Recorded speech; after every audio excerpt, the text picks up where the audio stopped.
Viaxamos a Fisterra, para uns o fin do mundo e para outros o nacemento do fútbol costeiro. Queremos falar con Joselo, porteiro do Fisterra. Que tal? Moi ben. Para empezar vamos a facerche un pequeno test persoal. Cantos anos tens? Teño 21 anos. O teu apodo? Todo o mundo me chama José. Que música che gusta? Música disco, pachangueo, house, un poquinho de todo. Película favorita?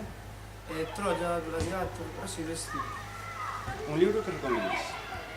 Crónica de unha muerte anunciada, por exemplo. Un lugar ao que che gustaría viaxar? Gustaríame pasar unha semana de vacacións en Punta Cana, calquer sitio do Caribe, vale bien. De que equipo eres? Do Depor. Cal era a tua vida na infancia?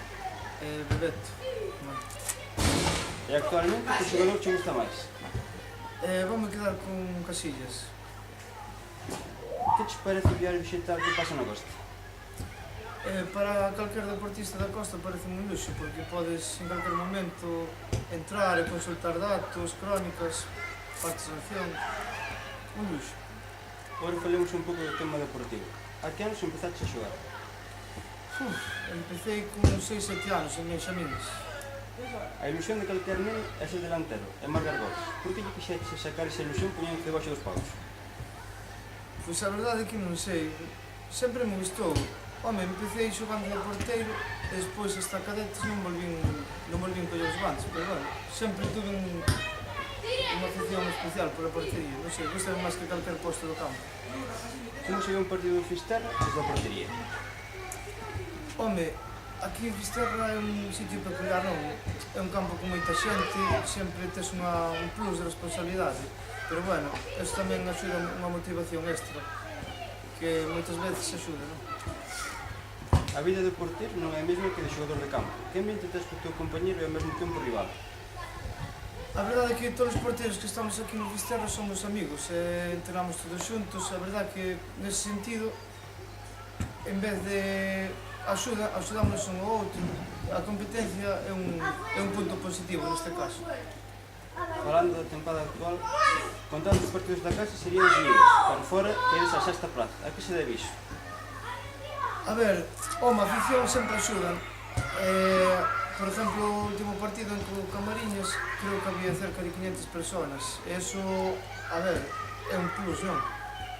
Despois, fora da casa, non sei, por exemplo, os 6 puntos de Nantón, que perdemos con Nantón, se os gañáramos, ahora mesmo estaríamos un punto de Cruz del Mar, que ahora o penso e dá un poquinho de rabia, pero bueno, a ver se ahora daqui ao final de temporada que temos saídas difíciles somos capaces de sair airosos das saídas. Estades en postos de descenso. Este é o objetivo do Fisterra?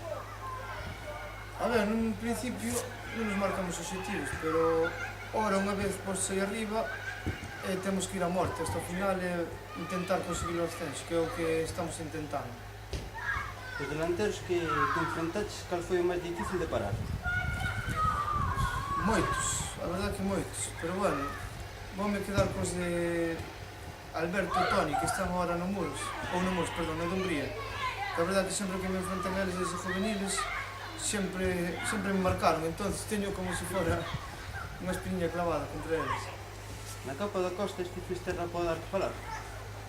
Espero que sí, pero bueno, a verdade que de momento non falamos nada da Copa, pero bueno, creo que o Fisterra leva 6 ou 7 anos sin pasar de primeira ronda e penso que xa debe tocar facer algo, polo menos, xa non digo chegar a final ou semifinales, pero polo menos avanzar un pouquinho as eliminatorias. E para acabar, és un dos porteiros con máis proyección da Costa. Onde te ves dentro duns anos?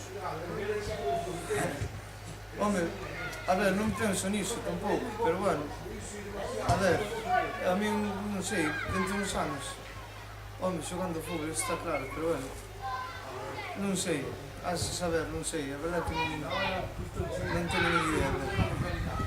Pois moitas gracias por aceptar esta entrevista e sorte no que quede de. A ti, gracias a ti por facerlo.